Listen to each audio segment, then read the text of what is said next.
Kwa naliasa jeshi la polisi kutafakari mambo haya wanayoendelea kuyafanya, kwani yanaweza kusababisha au kuleta taharuki isiyokuwa na lazima.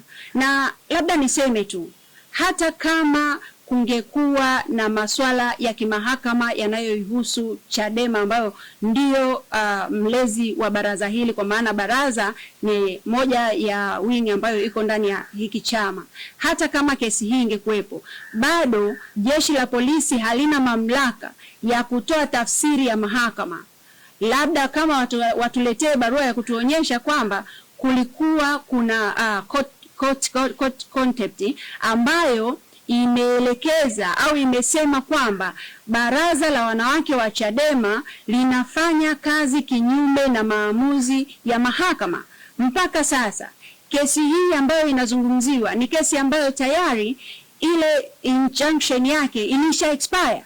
Sisi hatuwezi kutoa tafsiri yoyote ya kimahakama, lakini hata jeshi pia la polisi halina mamlaka ya kutoa tafsiri ya kimahakama au kujichukulia hatua zozote bila kupewa maelekezo na mahakama. Na sisi tuko tayari kushauriwa na kuelekezwa zaidi kama kutakuwa na maelekezo ambayo ni nje ya jeshi la polisi, ambayo kimsingi tunajua yana milengo ya kisiasa. Tuwaombe sana.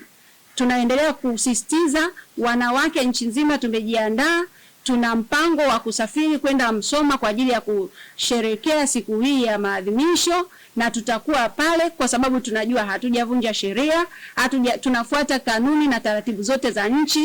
Katiba iko wazi, hatujavunja katiba, na kama kuna tatizo lolote ambalo linatokana na mahakama, basi tupate maelekezo hayo kutoka mahakamani, lakini sio kila mtu kujiamulia ambavyo anataka na kuanza kutupa vitisho ambavyo vinafanya wanawake wa taifa hili tujione kama sio sehemu ya taifa.